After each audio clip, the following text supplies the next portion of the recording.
The art of happiness एक knowledge से भरी हुई बुक है जो लाइफ में सच्ची खुशी और सेटिस्फैक्शन पाने में हमारी मदद करती है। आज की भागदौड़ से भरी दुनिया में लोग कैसे न कैसे करके पैसे तो कमा लेते हैं, पर वो एक चीज जो पैसों से कमाई नहीं जा सकती वो है खुशी। दुनिया में ऐसे भी कई लोग हैं जिनके पास पैसों की कोई कमी नहीं है, पर कमी है तो सिर्फ खुशी की। जरा सोचिए, हम लाइफ में जो भी गोल बनाते हैं वो इसीलिए तो बनाते हैं ताकि हमें खुशी मिले। पर सोचिए, अगर आपको उस गोल से खुशी ही नहीं मिली तो वो गोल किस काम का। तो इसीलिए लाइफ में खुशी बहुत जरूरी है। तो पहले हम जान लेते हैं कि इस समरी में हम क्या क्या जानने वाले हैं। पहला पॉइंट है, खुशी एक अधिकार कैसे है। दूसरा, खुशी का सोर्स क्या है। तीसरा, खुशी के लिए मन को कैसे ट्रेन करें। चौथा, खुशी को लाइफ में फिर से कैसे पाएं। पांचवा, खुशी को लाइफ का हिस्सा बनाने के लिए एक नया मॉडल क्या है। छठा, दूसरों के साथ कैसे डीपली कनेक्ट करें। हेलो फ्रेंड्स, बुक इनसाइडर पर आप सभी का स्वागत है। आज हम बात करने वाले हैं the art of happiness book के बारे में, जिसको लिखा है दलाई लामा ने। तो आइए शुरू करते हैं। पहला पॉइंट, खुशी एक अधिकार कैसे है। दलाई लामा ने क्लियरली ये कहा है कि हमारे जिंदा रहने का पर्पस खुशी को ढूंढना है।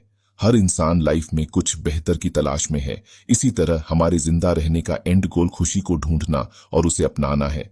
दलाई लामा उस सोच को गलत बताते हैं जो कहती है कि खुशी सिर्फ किस्मत वालों को मिलती है।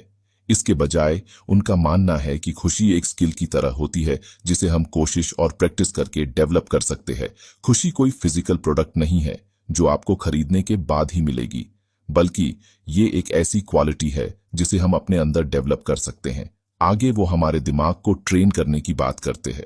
ट्रेन करने का मतलब सिर्फ इंटेलिजेंस बढ़ाना नहीं है, बल्कि माइंड ट्रेनिंग का मतलब इंटेलिजेंस और इमोशन का कॉम्बिनेशन है जो हमारे दिमाग को बिल्ड करता है। इसे एक एग्जाम्पल से समझते हैं। सारा और डेविड से मिले। सारा एक सक्सेसफुल कॉर्पोरेट वर्कर है। उसके पास एक शानदार लाइफस्टाइल, एक सुंदर घर और सभी सुख सुविधाएं हैं जिसको पाने की सबकी इच्छा होती है। हालांकि सारा लगातार स्ट्रेसफुल, परेशान और अधूरा महसूस करती है। वो लगातार प्रमोशन, बड़ी तनख्वाह और बाहर की चीजों का पीछा कर रही है। उसकी खुशी सिर्फ कुछ पलों की है। उसकी खुशी बाहरी चीजों से बंधी है। अपनी लाइफ में इतना कुछ पाने के बावजूद सारा को एहसास होता है कि वो लाइफ में खुश नहीं है। डेविड एक स्कूल टीचर है। वो नॉर्मल लाइफ जीता है, सिंपल सुखों का आनंद लेता है और हर पल में सेटिस्फैक्शन पाता है। वह अपने परिवार के साथ और नेचर के साथ भी समय बिताता है और माइंडफुलनेस की प्रैक्टिस भी करता है। डेविड की खुशी बाहरी चीजों पर डिपेंड नहीं है। उसे काइंडनेस के छोटे छोटे कामों, दोस्तों के साथ हंसी मजाक से खुशी मिलती है। बुरे समय के दौरान भी डेविड शांति की भावना बनाए रखता है। सारा की बाहरी सक्सेस की खोज उसे हमेशा डिससैटिस्फाइड रखती है, जबकि डेविड को अपने अंदर फोकस करने से जीवन के छोटे पलों में भी सेटिस्फैक्शन मिलता है। दलाई लामा का कहना है कि खुशी कोई दूर की मंजिल नहीं है। खुशी तो एक ऐसी जर्नी है जिसे हम हर दिन शुरू करते हैं। याद रखें, खुशी कुछ चुनिंदा लोगों के लिए नहीं है, ये हम सभी का जन्म से अधिकार है। दूसरा पॉइंट, खुशी का सोर्स क्या है। इसमें हम उन सभी फैक्टर्स के बारे में जानेंगे जो हमारी खुशी को बढ़ाने के लिए जरूरी होते हैं। खुशी का बेसलाइन लेवल। हर इंसान के पास खुशी का एक बेसलाइन लेवल होता है जो उनके डिफॉल्ट इमोशनल स्टेट को दिखाता है। बाहरी दुनिया की घटनाएं हमारी खुशी को टेम्परेरी बढ़ा या कम कर सकती हैं, लेकिन हम इस बेसलाइन लेवल पर लौट आते हैं। एग्जाम्पल के लिए, लॉटरी जीतने से शुरू में बहुत खुशी हो सकती है, लेकिन समय के साथ हमारी खुशी अपने नॉर्मल लेवल पर वापस आ जाती है। कंपैरिजंस वाली और असली खुशी। लोग अक्सर अपने आप को दूसरों से कंपेयर करते हैं, जिससे कमी या जलन की फीलिंग पैदा होती है। दलाई लामा की एडवाइस है कि हमें अपनी इनकम या प्रॉपर्टी को दूसरों से कंपेयर करने के बजाय उन लोगों के बारे में सोचना चाहिए जो कम भाग्यशाली हैं। हमारे पास जो कुछ है उसको अप्रिशिएट करके हम सेटिस्फैक्शन और थैंकफुलनेस पैदा कर सकते हैं। बाहरी सिचुएशन और आपके अंदर की क्वालिटी। बाहरी घटनाएं जैसे पैसा, सक्सेस या रिश्ते हमारी खुशी में मदद करती है, लेकिन सिर्फ एक फिक्स लिमिट तक। अंदर की क्वालिटी लॉन्ग टर्म की खुशी में बहुत जरूरी है। इनमें कंपैशन, सिंपैथी और पॉजिटिव पर्सपेक्टिव शामिल है। इन सभी क्वालिटीज को डेवलप करने से हमें खुशी मिलती है। आइए एग्जाम्पल से समझते हैं। आइए एम्मा और एलेक्स से मिले। एम्मा एक सक्सेसफुल वकील हैं। उनके पास एक शानदार लाइफस्टाइल, एक बड़ा घर और हाई सैलरी वाली नौकरी है। अपनी अचीवमेंट्स के बावजूद एम्मा अक्सर स्ट्रेस्ड, वरीड और अधूरा महसूस करती है। वह लगातार अपने आप को अपने साथ काम करने वालों से और पड़ोसियों से कंपेयर करती रहती है। उसकी खामोशी बाहरी घटनाओं जैसे नौकरी में प्रमोशन, मटेरियल पोजेशंस और सोशल स्टेटस पे डिपेंड है। एलेक्स की खामोशी केवल बाहरी चीजों से जुड़ी नहीं है। उसे मीनिंगफुल कॉन्वर्सेशन, दयालुता के छोटे कामों और पर्सनल डेवलपमेंट से खुशी मिलती है। एम्मा और एलेक्स खुशी के लिए अलग अलग पर्सपेक्टिव है। बाहरी अचीवमेंट्स पर एम्मा का ध्यान उसे हमेशा डिसैटिस्फाइड रखता है, जबकि एलेक्स के inner qualities compassion, gratitude and meaningful relationships उसकी सेटिस्फैक्शन को बनाए रखते हैं। तीसरा पॉइंट है खुशी के लिए मन को कैसे ट्रेन करे।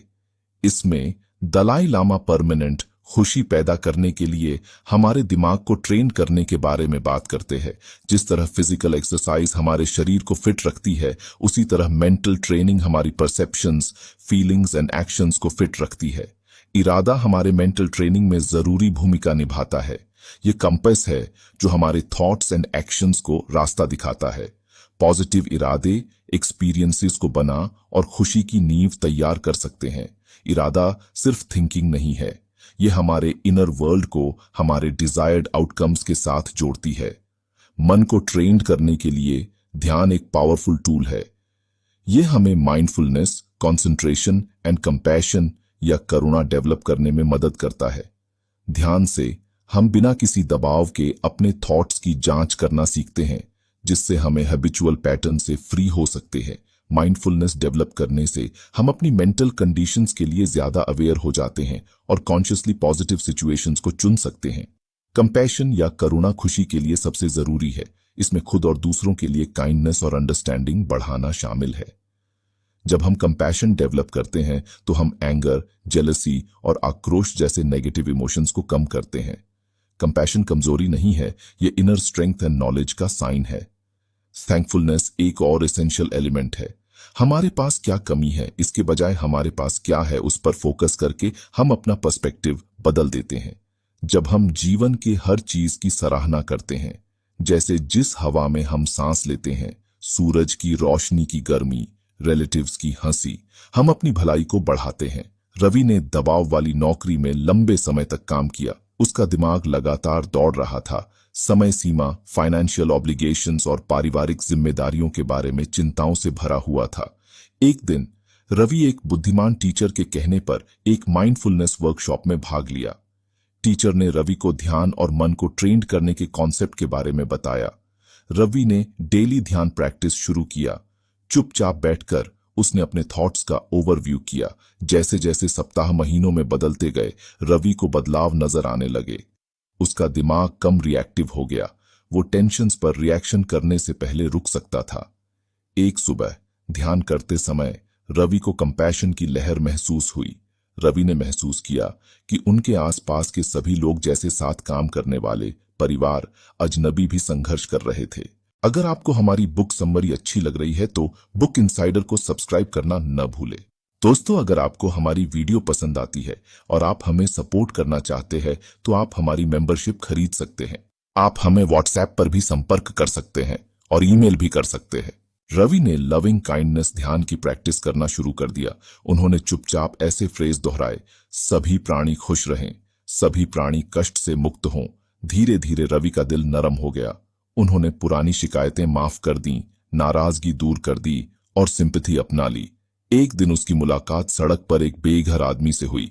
रवि ने नजरें हटाने की बजाय मुस्कुराते हुए उसे खाना ऑफर किया। उस आदमी की आंखें चमक उठीं। रवि को एहसास हुआ कि कंपैशन ही उसकी खुशी का रास्ता है।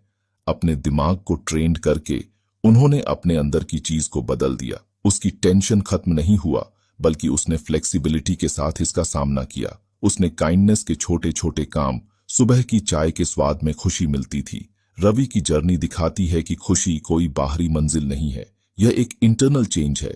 अपने मन को ट्रेंड करके, ध्यान, कंपैशन और थैंकफुलनेस से हम भलाई की दुनिया बना सकते हैं, जो हमें जीवन की चुनौतियों के बीच भी बनाए रखता है। चौथा पॉइंट है, खुशी को लाइफ में फिर से कैसे पाएं। दलाई लामा का कहना है कि हर कोई खुश रहने की नेचुरल एबिलिटी के साथ पैदा होता है। खुशी की यह सिचुएशन बाहरी चीजों पर डिपेंडेंट नहीं है, ये हमारे भीतर मौजूद है। जिस तरह एक बीज एक फलते फूलते पेड़ की क्षमता रखता है, उसी तरह हमारी आत्मा में भी खुशी और सेटिस्फैक्शन के बीज होते हैं। खामोशी के सोर्स खुशी प्यार, स्नेह, कंपैशन से पाई जा सकती है। ये गुण मायावी नहीं है, वे हमारे ह्यूमन नेचर का हिस्सा हैं। दूसरों के साथ अपने रिलेशंस को अच्छा करके और काइंडनेस की प्रैक्टिस करके हम खुशी के इस सोर्स का बेनिफिट उठाते हैं। दलाई लामा ने बुद्धा नेचर का कंसेप्ट बताया। ये विश्वास की ह्यूमिलिटी एंड कंपैशन सभी जीवों में है। बुद्धिस्ट फिलोसफी में एम होने के बावजूद वह यह भी एक्सेप्ट करते हैं कि जेंटलनेस का पता एवरीडे के जीवन के एक्सपीरियंसेस में लगाया जा सकता है। एग्रेशन को रिजेक्ट करके और कंपैशन को अपनाकर हम अपनी इनर जेंटलनेस के साथ जुड़ते हैं। एलेना का रिश्ता अचानक खत्म हो गया, जिससे उसका दिल टूट गया और वह खो गई। उसने एक मेडिटेशन रिट्रीट में भाग लिया, जहां उन्होंने खुशी को फिर से पाने के बारे में सीखा। जैसे ही एलेना मौन बैठी, उसे अपने भीतर अच्छा महसूस हुआ, जिसे उसने पहले कभी नहीं देखा था। उसे अपना बचपन याद आ गया, दोस्तों के साथ हंसी मजाक, दूसरों की मदद करने की खुशी।